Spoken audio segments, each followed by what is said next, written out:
దేశంలోని పలు ప్రాంతాల్లో ఇటీవల మతపరమైన పండుగలు, ప్రార్థనల సమయంలో చోటు చేసుకుంటున్న సామూహిక అల్లర్లు తీవ్ర ఆందోళన కలిగిస్తున్నాయి.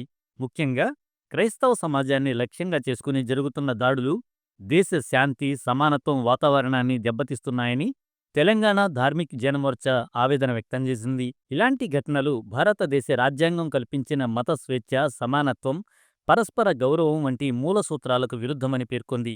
దేశవ్యాప్తంగా పలు ప్రాంతాల్లో ప్రార్థనా సమావేశాలు, పండుగ వేడుకలను అడ్డుకుంటూ కొందరు అసాంఘిక శక్తులు దౌర్జన్యాలకు పాల్పడుతున్న దృశ్యాలు సోషల్ మీడియాలో విస్తృతంగా వైరల్ అవుతున్నాయని తెలిపింది. ప్రభుత్వ వ్యవస్థలు నిష్పక్షపాతంగా పనిచేసినప్పుడే ప్రజలకు న్యాయ వ్యవస్థపై విశ్వాసం కలుగుతుందని ధార్మిక్ జనమోర్చా స్పష్టం చేసింది. మత భేదాలు లేకుండా ప్రతి పండుగ కూడా భక్తి, ఐక్యత, సోదరభావానికి ప్రతీకగా నిలవాలని పేర్కొంది. ప్రతి మతానికి చెందిన ప్రజలు తమ పండుగలను గౌరవంగా, భద్రతతో జరుపుకునే హక్కు ఉందని, ఆ హక్కులను కాపాడాల్సిన బాధ్యత ప్రభుత్వానిదేనని మోర్చా స్పష్టం చేసింది. ఇలాంటి ఘటనలు పునరావృతం కాకుండా కఠిన చర్యలు తీసుకోవాలని అధికారులను కోరింది.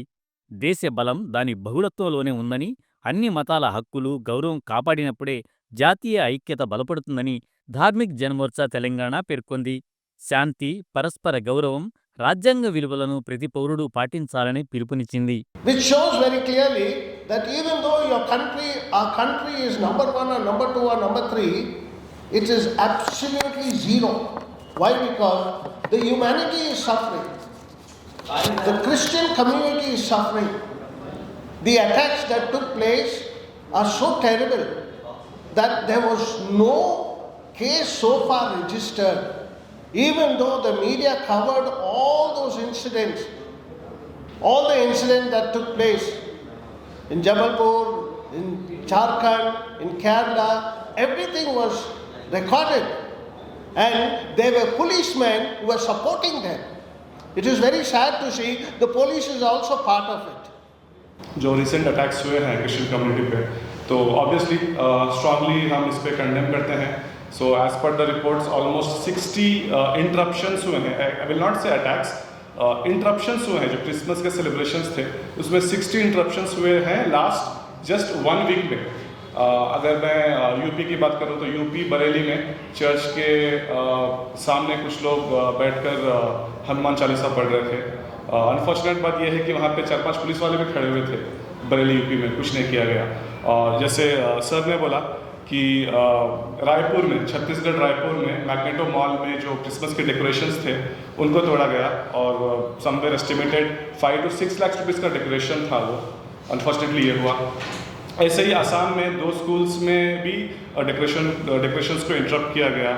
और एक इंसिडेंट ये भी है कि ओडिशा में एक छोटा सा बच्चा 10 साल का, वो क्रिसमस के कैप्स बेच रहा था, तो उसको रोका गया, उसको इंटरप्ट किया गया, उसको बोला गया कि आप नहीं बेच सकते कैप्स. और जबलपुर मध्य प्रदेश में भी ऐसा एक न्यूज़ आया है कि वहाँ पे क्रिसमस का सेलिब्रेशन था, लंच की पार्टी थी, वो हर साल रखते हैं, उसी में भी कुछ लगा के उसको भी इंटरप्ट किया गया.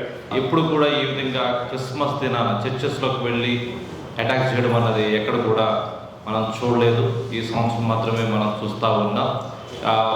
గవర్నమెంట్ వచ్చే సంవత్సరంలో దీనికి పరిష్కారంగా లేకపోతే ఏదన్నా సొల్యూషన్గా అందరూ కలిసి ఉండేట్లుగా గవర్నమెంట్ యాక్షన్ తీసుకొని ముందుకు వెళ్ళాలని కోరుకుంటూ కొద్ది మాటలు ముగిస్తా ఉన్నాం. जो नहीं पढ़ते हैं ना, वही समाज के कार्यों में दरार डालते हैं. पढ़े लिखे लोग कभी ये कार्य नहीं करेंगे. पढ़े लिखे लोग अपने काम से काम रखते हैं, टाइम उठते हैं, दुकान जाते हैं, वापस आते हैं, मंदिर जाते हैं, दर्शन करते हैं, रिटर्न आ जाते हैं. जो वेले बैठे हैं, जो पढ़ाई लिखाई नहीं करते, वो लोग होते हैं जो समाज के कार्य में जाके दरार डालते हैं. और अब ये बताइए, जैसे कहा ना इन्होंने कि हर धर्म में सीखने के लिए कुछ अच्छा है. जैसे आप मुस्लिम्स को देख लो, वो कभी अपना नमाज नहीं भूलते. उनका टाइम जो उनको मिला है, तो उनसे हम सीख सकते हैं कि कोई भी कैसा भी सिचुएशन हो, अपने धर्म का टाइम हमें फिक्स करना है. तो मैं एक ही चीज़ कहना चाहता हूँ कि आज के यूथ से God is not for entertainment. भगवान एंटरटेनमेंट के लिए नहीं है, हमारा रिलीजियस एंटरटेनमेंट के लिए नहीं है, हमारा जितना भी भगवत कार्य है वो एंटरटेनमेंट के लिए नहीं है. मजहब नहीं सिखाता आपस में बैर रखना, हिंदी है हम वतन हिंदुस्तान हमारा. ये कॉन्स्टिट्यूशन हमारा सबके लिए बराबर है। Article 25 to 31 constitution of India में हमारी माइनॉरिटी के सेफगार्ड है उसमें।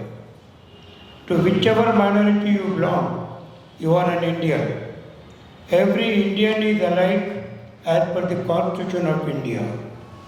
What is going on? It is illiteracy among some people, unawareness, or a undue, unwanted hatred for the other community, which should be condemned by one and all.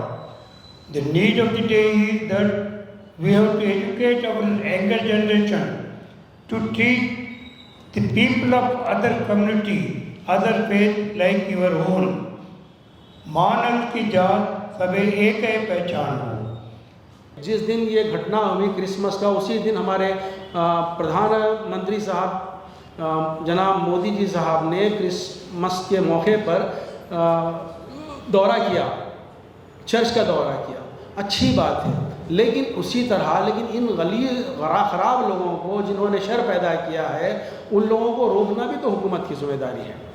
ये हमारा धार्मिक जनमोर्चा का जो फॉर्मेशन हुआ, इस फॉर्मेशन में हम किसी भी पॉलिटिकल लीडर को इससे दूर रखें। मैं ठाकुर साहब को भी ये बताना चाहता हूँ, किसी डिग्निटी को भी हम इससे दूर रखें। इसके फॉर्मेशन का मेन कॉज ये है कि धर्म के लोगों की बात को सोसाइटी में सुनी जाती है। इससे ज़्यादा कि कोई एमएलए, कोई एमपी, कोई आईपीएस ऑफिसर की बात सुनी जाए, ज़्यादा धर्मगुरु की बात सुनी जाती।